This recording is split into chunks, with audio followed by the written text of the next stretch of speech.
The morning sun of Nexus Prime cast long shadows across the Galactic Military Academy's main lecture hall. Students from dozens of different worlds sat in neat rows, their various forms creating a colorful display of alien diversity. Some had scales, others had fur, and a few glowed with soft bioluminescence. At the back of the hall, almost invisible among his larger classmates, sat a human. Sergeant Marcus Reeves kept his eyes focused on the front of the room, ignoring the whispers and curious glances from other students. 3 months had passed since humanity joined the Galactic Federation, and he was still the only human exchange student at the prestigious academy. Most days he felt like a zoo animal on display. Professor Zektar strode into the room with the confidence of someone who had seen real combat. The Krillian stood nearly 8 feet tall, his gray skin marked with the ritual scars of his warrior caste. His forearms moved in precise gestures as he activated the holographic display at the front of the room. "Today we discuss individual combat effectiveness," Zektar announced, his voice carrying the authority of decades of military experience, the limits of what a single warrior can achieve on the battlefield. The hologram showed various battle scenarios from across the galaxy. Marcus watched as scenes of ancient conflicts played out in miniature above the professor's head. Most involved large formations of soldiers moving in careful patterns, following established tactical doctrines that had remained unchanged for centuries. "Combat is predictable," the professor continued. "We know how many soldiers it takes to hold a position. We know how much firepower is needed to break through enemy lines. These calculations have kept the galaxy at peace for over 200 years. A student near the front raised a clawed hand. Marcus recognized him as Vextai, a Thorian whose species was known for their aggressive nature. "Professor, what about the old stories? Warriors who could defeat hundreds of enemies alone?" Zektar's laugh was harsh and dismissive. "Myths and legends, cadet. Primitive cultures always exaggerate the abilities of their heroes. In reality, no single being can face more than a handful of trained opponents and survive." Marcus shifted in his seat but said nothing. He had learned early in his time at the academy that drawing attention to himself rarely ended well. The other students already thought humans were strange enough without him adding to their misconceptions. "Let me pose a question," Zektar said, his eyes scanning the room. "In optimal conditions with the best equipment and training available, how many enemies could a single elite warrior defeat before being overwhelmed?" Hands and appendages shot up around the room. The professor pointed to a Zentari student whose blue skin shimmered in the artificial light. 5, maybe 6 opponents if they attack one at a time," the student said confidently. "But in a real battle, enemies coordinate their attacks. 3 would be more realistic." Nods of agreement rippled through the hall. Another student, this one from the aquatic Murdani race, added, "My people's greatest warriors were said to defeat 8 enemies in single combat. But those were also myths." Zektar looked pleased with their responses. "Excellent. You understand the reality of combat. Individual heroics are for entertainment programs, not real warfare." His gaze swept over the room and landed on Marcus. "And what does our human student think?" The hall fell silent. Marcus could feel hundreds of eyes focusing on him, waiting to hear what the representative of the galaxy's newest species would say. He had hoped to avoid this moment, but there was no escape now. Marcus stood slowly, his movement drawing attention to his relatively small size compared to most of his classmates. "It depends on the mission parameters, sir." "Mission parameters?" Zektar's tone carried a hint of amusement. "Please elaborate." "The terrain, available equipment, enemy capabilities, objectives, rules of engagement." Marcus kept his voice level and professional. Without knowing those factors, any number would just be a guess. Several students chuckled at what they saw as the humans attempt to avoid giving a real answer. Zektar raised one of his 4 hands for silence. "Interesting response," the professor said. "You speak as if there could be significant variation in the outcome." Marcus met the professor's gaze steadily. "There could be, sir." "I see." Zektar moved closer to Marcus's section of the hall. "Tell me, Sergeant Reeves, what is the highest number you think might be possible? In your most optimistic scenario?" The question hung in the air like a challenge. Marcus was aware that his answer would be recorded and analyzed, probably sent back to Earth as an example of how their representative was performing at the academy. He was also aware that these aliens had no real understanding of human military history or capabilities. "I'd need to see the specific parameters first, sir." More laughter from the other students. To them, the human was clearly out of his depth. trying to avoid admitting the limitations of his species. Zektar's scarred face showed what might have been a smile. "You know what, Sergeant? I think this calls for a practical demonstration." He turned to address the entire hall. "Class, we are going to settle this question once and for all." The professor activated his personal communicator and spoke rapidly in the clicking language of his people. After a moment, he switched back to standard Galactic. "I have just reserved time in Combat Simulator 7, our most advanced training facility. Tomorrow morning, Sergeant Reeves will demonstrate exactly how many enemies a single human can defeat." He looked directly at Marcus. "Will standard Academy equipment be sufficient for your demonstration?" Marcus nodded. "Yes, sir. Excellent. The simulation will use our standard tactical AI, which adapts to counter the strategies of the person being tested. It learns from each encounter and becomes more difficult as time progresses." Zektar's tone suggested. He expected the demonstration to be brief and educational in all the wrong ways for humanity. "Understood. Sir, the entire exercise will be broadcast live to the Academy. Other students and faculty will be able to observe and learn from your performance." The professor paused. "I should warn you, Sergeant, that the record for survival time in continuous combat simulation is held by a Vorthon warrior who lasted 18 minutes against 37 opponents." Around the room, students began placing quiet bets on how long the human would last. Most estimates ranged from 5 to 10 minutes. A few optimistic voices suggested he might reach 15 minutes if he was lucky. Marcus remained standing until the professor dismissed him with a gesture. As he sat back down, the student next to him, a friendly Alfari named Krinta, leaned over. "Do not worry too much," Krinta whispered. "Everyone knows humans are new to galactic warfare. No one expects you to match the great warriors of established species."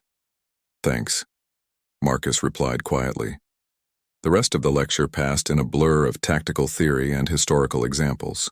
Marcus took notes automatically while his mind worked through what he knew about the Academy's combat simulators. He had read the technical specifications during his first week, partly out of curiosity, and partly because gathering intelligence was a hard habit to break.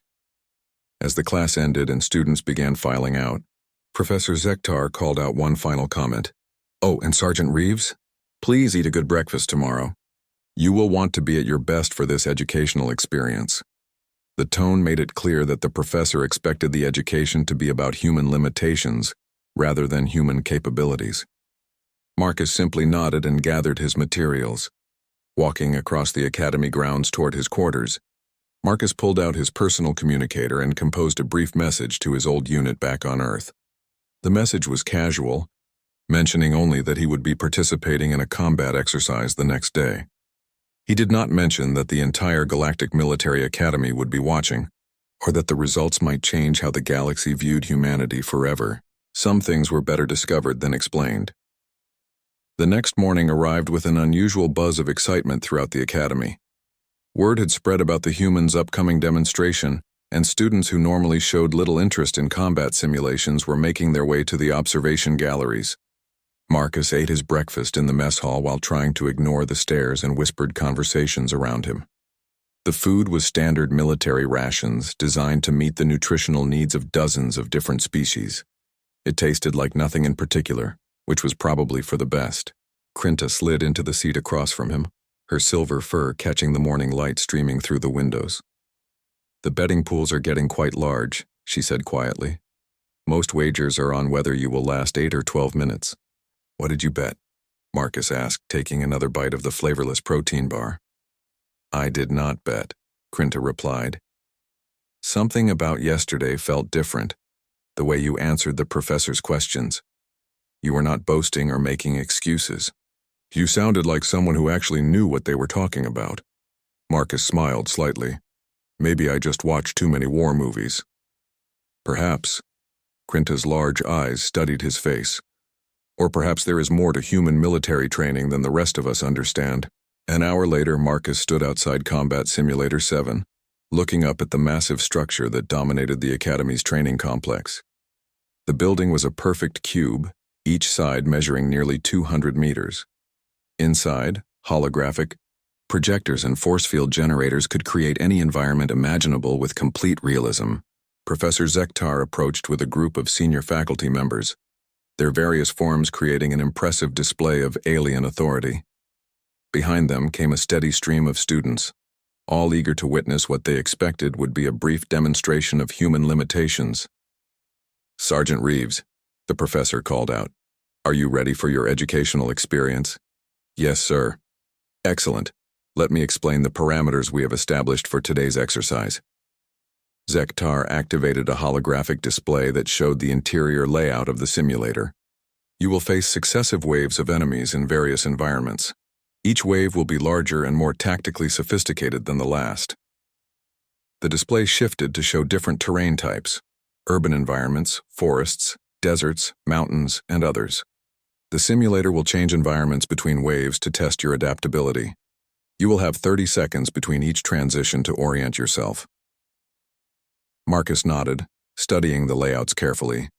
The environments were well designed, offering both advantages and disadvantages for a single combatant. "Your equipment will be standard Academy issue," another professor added, gesturing toward a nearby equipment rack. "Standard rifle, sidearm, tactical gear, and basic medical supplies. No special modifications or experimental weapons." "Understood." Zektar stepped closer, his forearms moving in what Marcus had learned was a gesture of formal challenge among his people.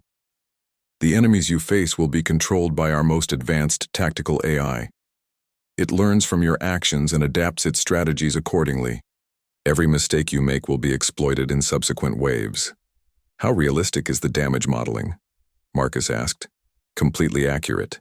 Pain, fatigue, blood loss, all simulated perfectly. If you are shot, you will feel it. If you are wounded, your performance will degrade accordingly." The professor's scarred face showed satisfaction. "There is no difference between this simulation and actual combat except that you will not actually die." Marcus examined the equipment rack. The weapons were unfamiliar but well built, using energy-based systems common throughout the galaxy. The rifle was heavier than he was used to, but the balance felt good. The sidearm was more compact, designed for close-quarters work. "One more thing," Zektar announced loudly enough for all the gathered observers to hear. "This exercise will continue until you are defeated. There is no time limit, no maximum number of enemies. You will face wave after wave until the simulation determines you have been killed." Murmurs ran through the crowd of observers. This was more extreme than the usual Academy exercises, which typically had clear endpoints and safety limits. Marcus finished checking his equipment and looked up at the observation galleries. Hundreds of faces stared back at him, representing dozens of species from across the galaxy. Most looked curious, some appeared concerned, and a few seemed almost eager to see the human fail. "Any questions before we begin?" Zektar asked. "Just one," Marcus replied.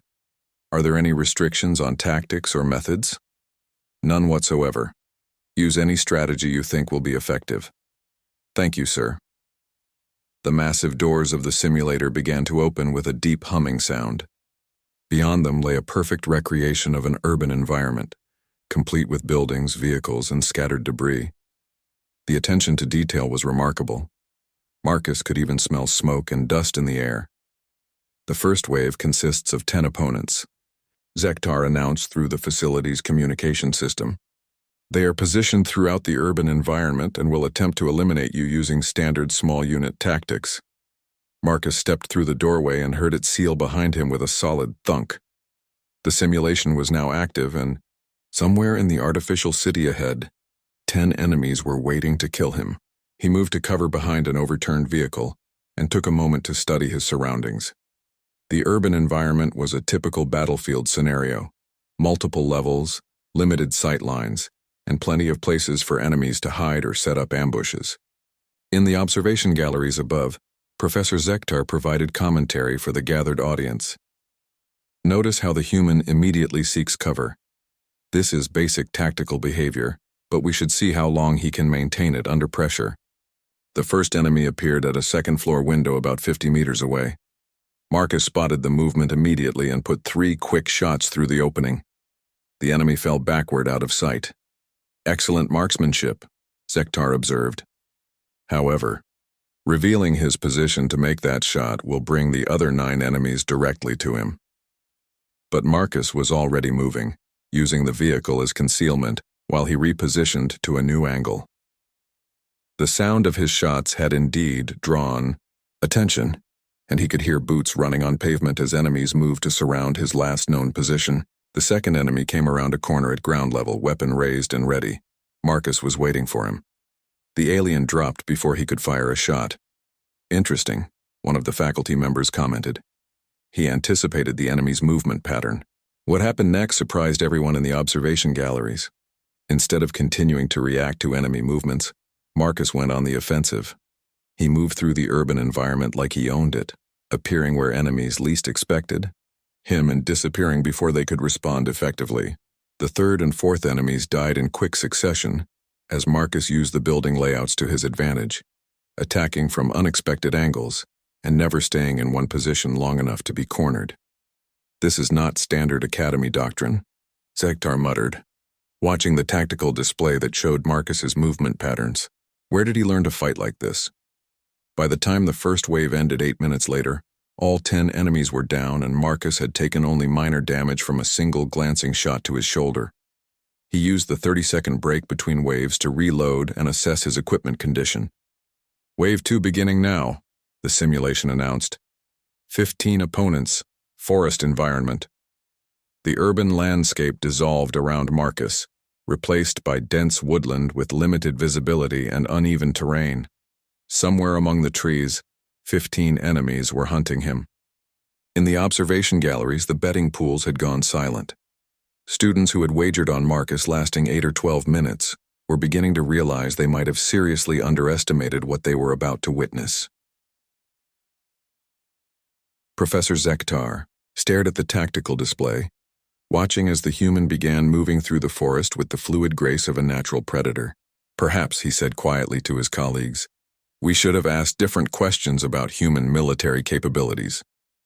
The second wave was about to begin, and everyone watching was starting to understand that this demonstration might reveal more about humanity than anyone had expected.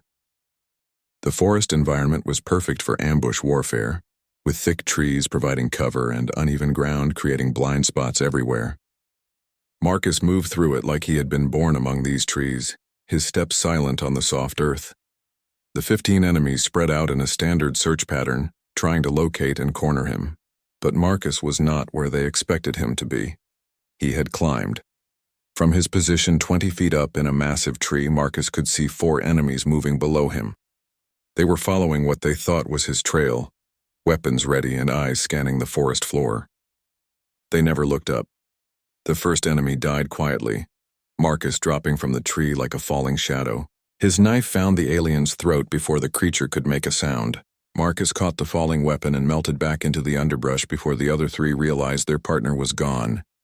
Remarkable, whispered one of the faculty members in the observation gallery. He eliminated an enemy without alerting the others. That requires incredible precision and timing. The second enemy died minutes later, separated from his squad when Marcus used a thrown rock to create a distraction. By the time the remaining squad members found the body, Marcus had already repositioned to a new hunting ground. This is not standard combat doctrine, Professor Zektar said, his voice tight with concentration. These are assassination techniques. Where would a human learn such skills? The answer came in the form of pure methodical hunting. Marcus turned the forest into his personal killing ground, using every tree, rock, and shadow to his advantage. He set simple traps using his equipment, created false trails to confuse his enemies, and struck from directions that should have been impossible. Wave 2 ended in 14 minutes with all 15 enemies eliminated. Marcus had taken no additional damage. Wave 3 beginning now, the simulation announced. 20 opponents. Desert environment. The forest disappeared, replaced by rolling sand dunes under a blazing artificial sun. The change in environment was dramatic, but Marcus adapted immediately. He buried himself in sand near the crest of a dune and waited.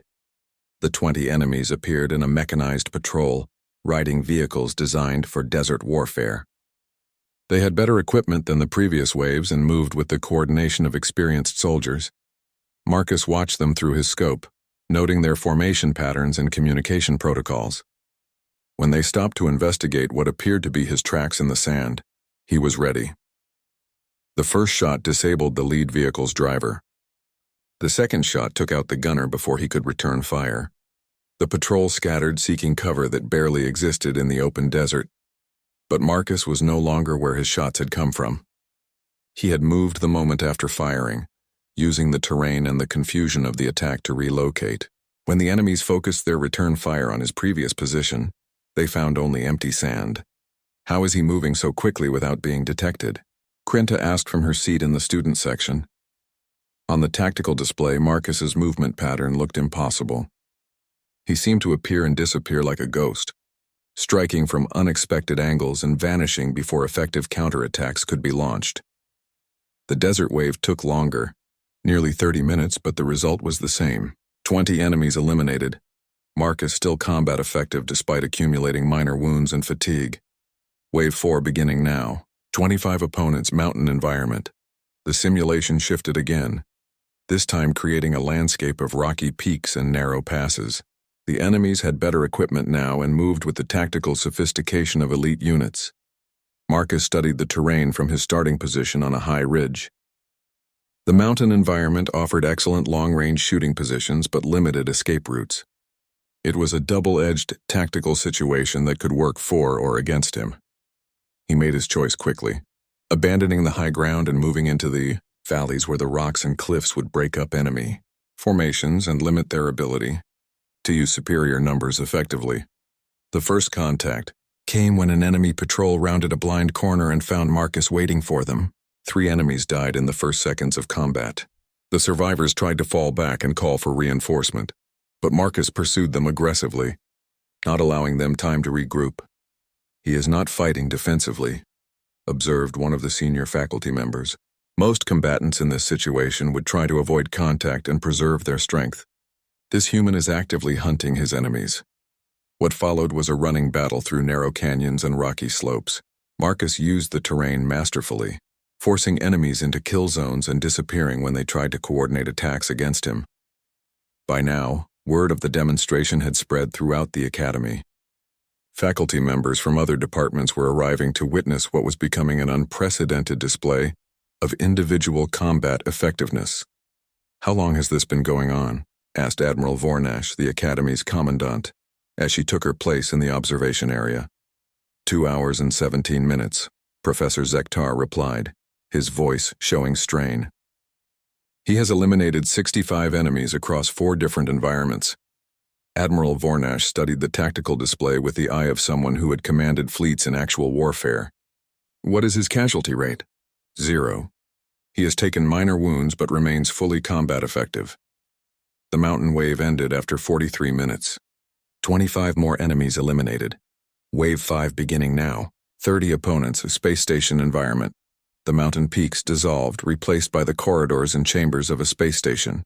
This environment eliminated many natural advantages, forcing combat into close quarters where superior numbers should have been decisive. Marcus adapted again, treating the station's corridors like urban streets and its chambers like buildings. He used the station's own systems against his enemies, cutting power to sections to create darkness, redirecting atmospheric controls to create confusion, and turning maintenance tunnels into hidden pathways. The zero-gravity sections of the station provided new tactical opportunities. Marcus moved through them with the fluid grace of someone trained in 3-dimensional combat, while his enemies struggled with the unfamiliar environment. "This is impossible," muttered a Thorian instructor. No individual should be able to maintain this level of performance for so long. But Marcus was not just maintaining his performance. He was improving. Each environment taught him new lessons about the simulation's capabilities and limitations. Each wave of enemies provided new intelligence about the AI's tactical preferences and adaptation patterns. Wave 6 beginning now. 35 opponents. Underwater facility. The space station disappeared, replaced by a complex of tunnels and chambers beneath an alien ocean. The water created unique challenges for movement and combat. But Marcus had trained for underwater operations during his time in the Marines. He moved through the facility like a predatory sea creature, using the water itself as both concealment and weapon. The enemies struggled with the aquatic environment while Marcus turned their difficulties into opportunities. Hours passed. Wave after wave of enemies fell to the lone human, who seemed to grow more dangerous with each passing challenge. The observation galleries filled beyond capacity as news of the demonstration spread across Nexus Prime. Wave 10 beginning now. 60 opponents, urban environment with vehicular support. Marcus was back where he started, but everything had changed. The AI had learned from his previous urban tactics and adapted accordingly. The enemies moved with better coordination and had access to armored vehicles and heavy weapons. It did not matter. Marcus had also been learning and adapting. He turned the enemy's vehicles against them, using their own heavy weapons to create chaos in their ranks. What should have been their advantage became another tool in his arsenal. "Sir," one of the technical staff called out to Professor Zektar, "the AI is requesting additional processing power. It is having difficulty generating scenarios complex enough to challenge the subject." Professor Zektar stared at the tactical display where a single human continued to eliminate enemies with methodical precision. "How many has he killed?" "Current count is approaching 800, sir." In the observation galleries, absolute silence had replaced the earlier excitement and betting. Students and faculty watched in something approaching awe as their understanding of human capabilities was completely rewritten. Admiral Vornash turned to Professor Zektar with a grim expression. "Professor, I think we need to discuss what else we do not know about this species." On the tactical display, Marcus continued his deadly work, seemingly unaware that he was single-handedly changing how the galaxy viewed humanity. Wave after wave fell before him, and the AI struggled to create challenges that could match the predatory intelligence of a human marine who had learned that war was not a game with rules, but a problem to be solved by any means necessary. Hour 8 marked a turning point that nobody in the observation galleries had expected. Marcus had eliminated over 1,000 simulated enemies across 15 different environments, and the Academy's most advanced tactical AI was beginning to show signs of strain. "System status report," Admiral Vornash demanded from the control booth. "Processing load at 87% and climbing," the chief technician replied, her six-fingered hands dancing across holographic controls. "The AI is creating increasingly complex scenarios to challenge the subject, but it requires exponential increases in computational power." On the main display, Marcus moved through a recreation of an asteroid mining facility, hunting down 45 enemies who had been given the best equipment the simulation could provide. They had energy shields, advanced weaponry, and tactical coordination software that should have made them nearly unbeatable for a single opponent. It was not enough.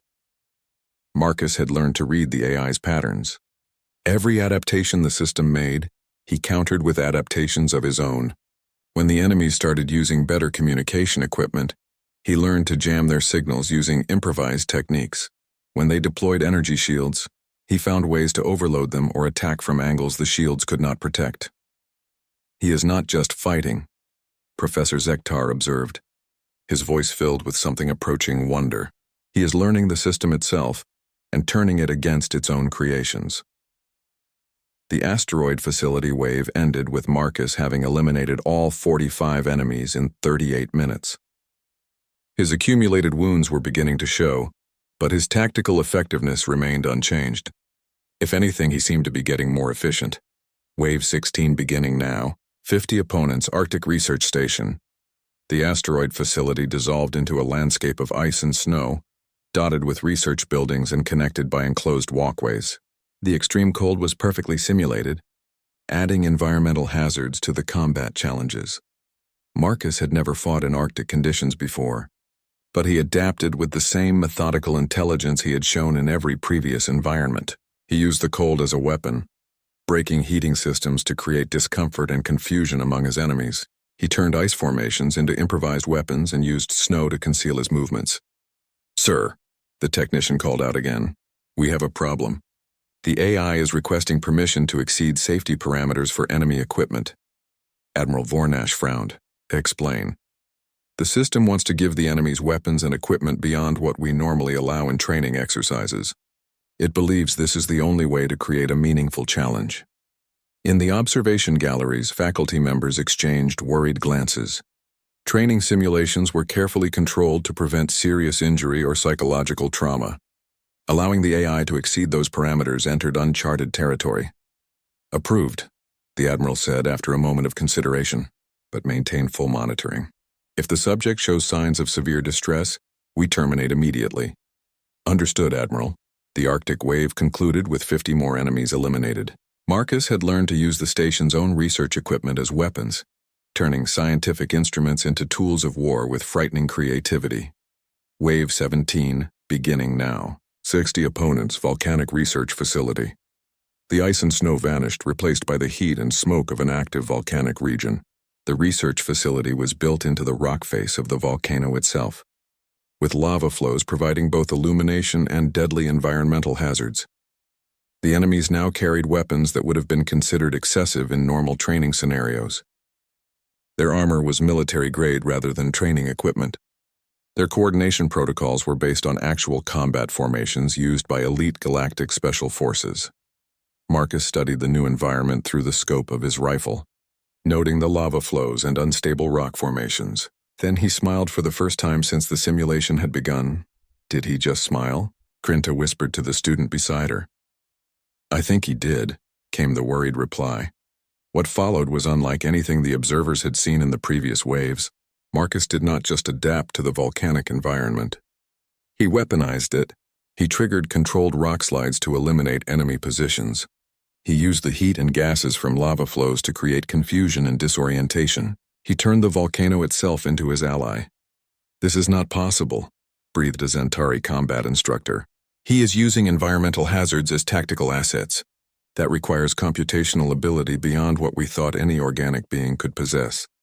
The volcanic wave lasted nearly an hour, but the result was inevitable. 60 enemies eliminated, and Marcus had discovered new ways to turn hostile environments into weapons. Wave 18 beginning now. 70 opponents, deep space construction platform. The volcano disappeared, replaced by a massive construction platform floating in the void between stars. The platform was partially completed, creating a three-dimensional maze of girders, conduits, and half-finished structures. Zero-gravity environments had challenged Marcus before, but this was more complex than anything the simulation had previously created. The 70 enemies were no longer using training weapons. They carried military-grade equipment capable of cutting through the platform's structure. Their tactics were based on actual special operations doctrine from across the galaxy. Marcus moved through the construction platform like he had been born in zero gravity, using the complex structure to create impossible attack angles. He turned construction equipment into weapons and used the platform's own structural elements as shields and concealment. Technical report, Admiral Vornash commanded. Processing load at 94%, the technician replied. The AI is approaching the limits of what it can calculate in real time. It is having to make tactical decisions for the enemies based on reduced computational models. How is that affecting the simulation? The enemies are becoming less tactically sophisticated because the AI cannot dedicate enough processing power to control them effectively. On the display, Marcus continued his methodical elimination of the 70 enemies scattered throughout the construction platform. He was no longer just fighting them. He was outthinking the artificial intelligence that controlled them. Sir, another technician called out from her station, we are receiving requests for live feeds from military academies across the galaxy. Word of this demonstration has spread. Admiral Vornash considered this for a moment. The implications of what they were witnessing extended far beyond a simple training exercise. Approved but classified channels only. Military personnel only. Hours continued to pass. Wave after wave of enemies fell to the lone human who had somehow turned a demonstration of individual combat limitations into a masterclass in warfare itself. Wave 22 beginning now. 100 opponents, orbital defense station. The simulation had reached the point where it was throwing massive numbers of enemies at Marcus, hoping that sheer volume would succeed where tactical sophistication had failed.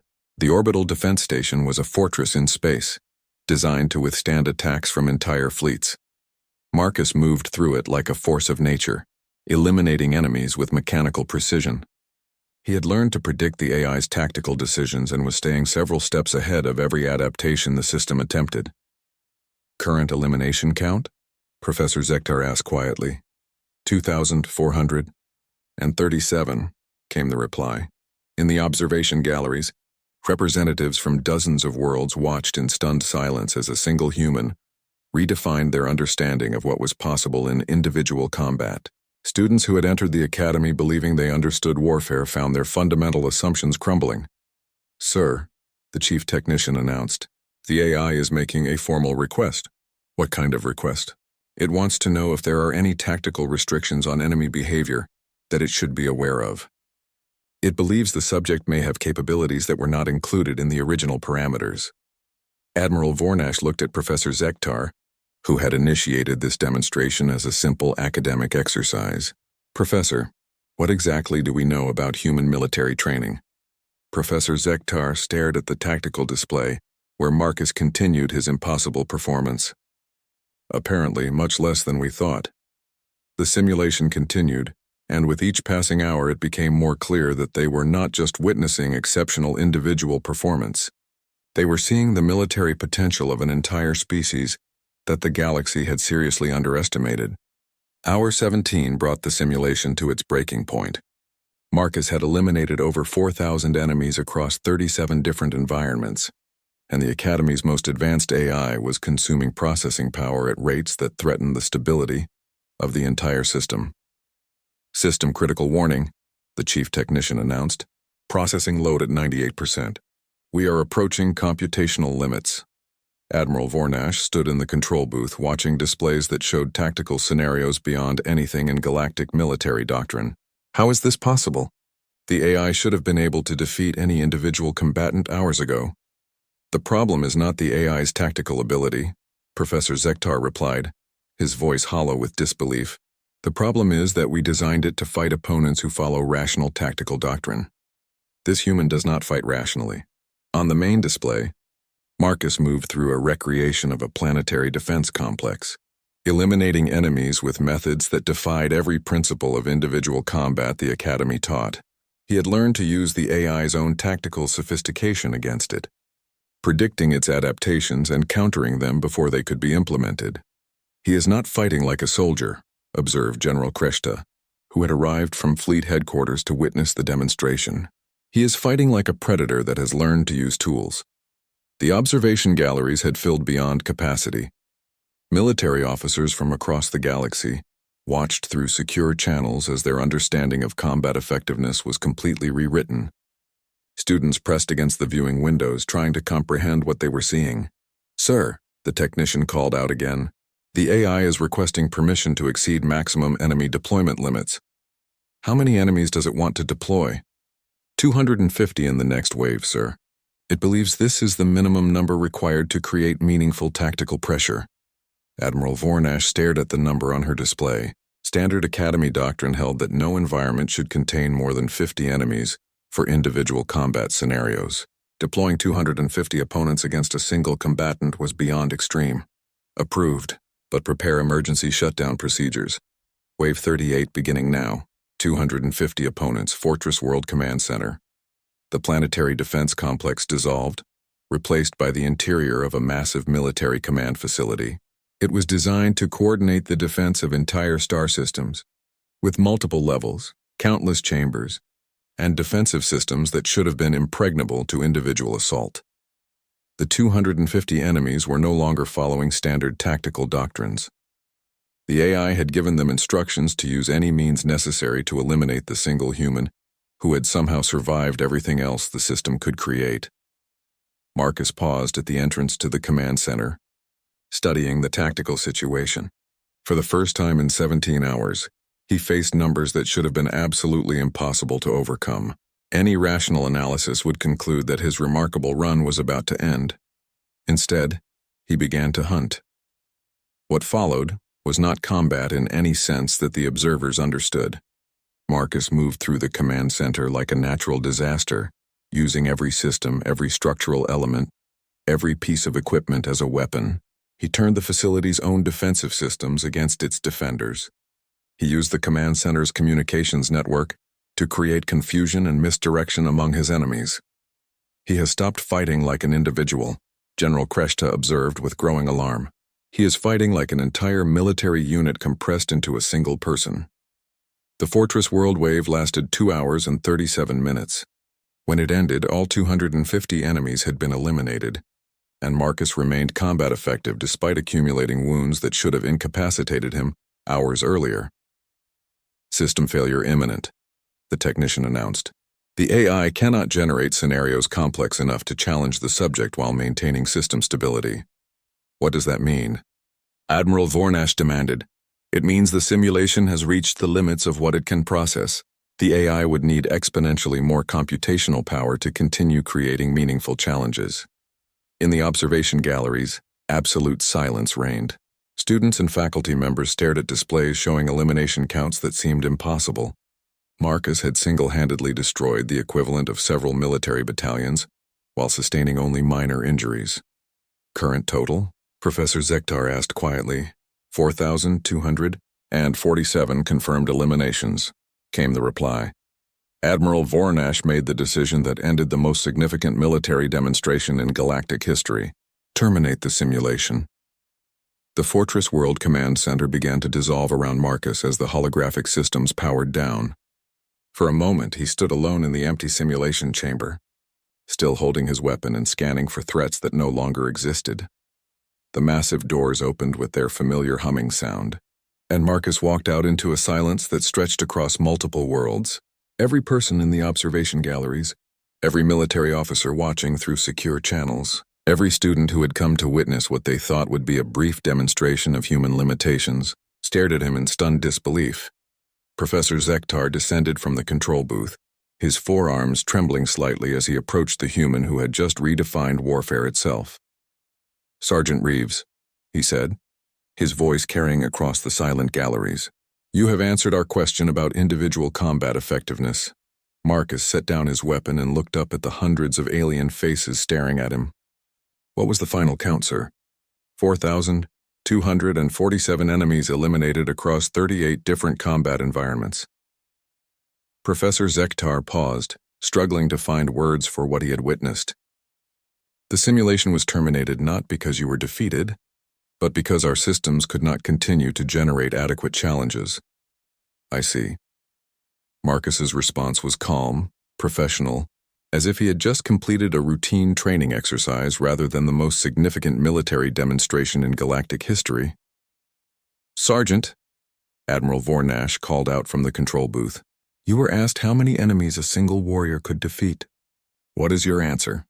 Marcus looked up at the Admiral, then at the silent galleries filled with representatives from dozens of worlds. When he spoke, his voice carried clearly through the chamber. "The limiting factor is not how many I can defeat, Admiral. The limiting factor is how many they are willing to send." The implications of those words settled over the observation galleries like a physical weight. Every military officer present understood that they had just witnessed something that changed the strategic balance of the galaxy. Students who had entered the academy believing they understood the principles of warfare found themselves questioning everything they had learned. Faculty members who had spent decades teaching tactical doctrine realized they had been preparing their students for conflicts against opponents who fought with honor and followed established rules. Humans apparently did neither. As Marcus gathered his equipment and prepared to leave, Krinta approached from the student section. Her silver fur had lost its shine and her large eyes showed the strain of watching 17 hours of unprecedented violence. "Marcus," she said quietly, "what are you?" He looked at her with the same calm expression he had maintained throughout the entire demonstration. "I am a United States Marine, Krinta. We are trained to win." Professor Zektar watched the human walk away with steady, unhurried steps. Around him, the observation galleries began to empty as students and faculty members departed in subdued silence. The betting pools had been forgotten. The academic nature of the original question had been lost somewhere around the 1,000th enemy elimination. In his personal quarters that evening, Marcus composed another brief message to his old unit back on Earth. He mentioned that the combat exercise had gone well and that he was looking forward to finishing his exchange program at the academy.